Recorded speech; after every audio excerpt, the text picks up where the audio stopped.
हमारे पास ये क्वेश्चन है, इंपॉर्टेंट है, और इसको क्या करना है, गुणनखंड करना है। गुणनखंड करते आप लोग जानते हो, आप अभी तक आपने द्विघात बहुपदों का गुणनखंड किए। द्विघात बहुपद होते हैं उसको गुणनखंड, लेकिन ये क्या है, त्रिघात बहुपद है। क्यों, कैसे जाने, क्योंकि इसमें अधिकतम घात 3 है। ठीक है, त्रिघात बहुपद में 3 गुणनखंड होता है, और जो द्विघात बहुपद होता है जिसका अधिकतम घात 2 होता है उसमें 2 गुणनखंड होती है। इसमें हमको इसका 3 गुणनखंड निकालना है, ध्यान रखिए। तो इसमें हम जानते हैं कि ये जब त्रिघात बहुपद होता है तो उसमें जैसे द्विघात बहुपद में सिर्फ एक पद को क्या करते थे, तोड़ते थे, लेकिन त्रिघात बहुपद में 2 पदों को तोड़ना है, तोड़ के 2 भागों में बांटना है। ठीक इसी तरह हम इसमें भी करेंगे, ध्यान देना इधर।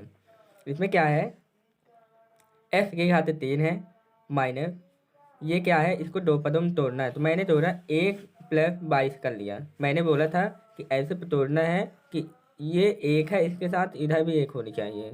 ठीक है, और ये x² और प्लस।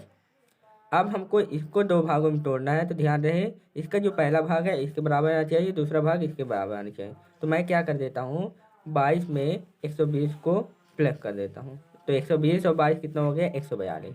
इसके बराबर भी हुआ और इधर इसके बराबर भी, x है तो x, और ये माइनस कितना हो गया, 120 हो गया। अब आगे चलते हैं, कोष्टक को खोलते हैं।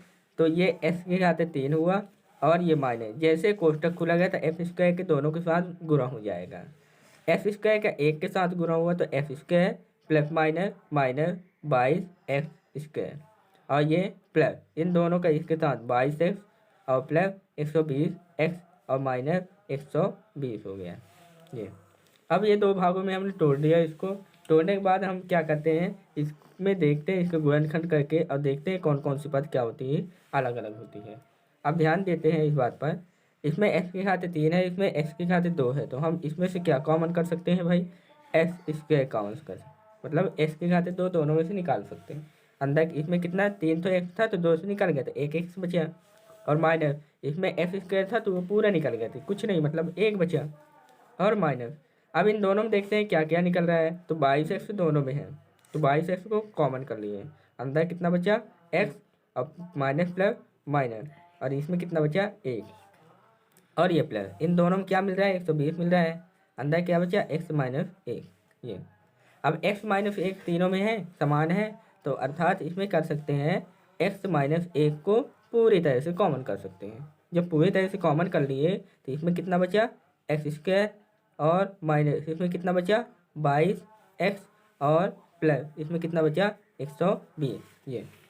अब जैसे हम यहाँ पास देखें, एक गुणनखंड हमारे पास निकल गया। अब इस चीज़ का दूसरा गुणनखंड निकालना है, तो दूसरा गुणनखंड निकालने के लिए हम क्या करेंगे, इसको फिर गुणनखंड करेंगे। इसको गुणनखंड करने के पश्चात देखते हैं इसको कैसे गुणनखंड करना है।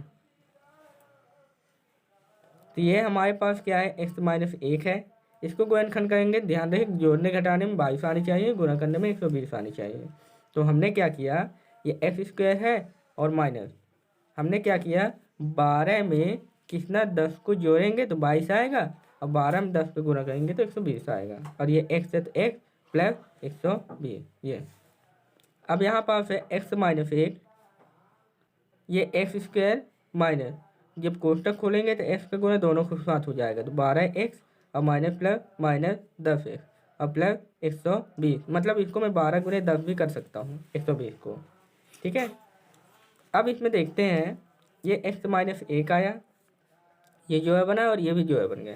इसमें क्या क्या कॉमन हो गया, x कॉमन हो गया, तो अंदर कितना बचा, x - 12 और माइनस इन दोनों में 10 है तो 10 मिल रहा है ना, तो 10 कॉमन हो गया। अंदर कितना बचा, x माइनस प्लस माइनस और 12 बचा। अब x - 12 दोनों में है तो x - 12 को कॉमन कर देते हैं, x - 1 और x - 12 भी दोनों में, तो x - 12 भी कॉमन हो गया। अंदर कितना बचा, x - 10। देखिए मैंने बोला था जो त्रिघात बहुपद होता है उसका 3 गुणनखंड होता है, 1 2 3 गुणनखंड है, और यही आपका आंसर है।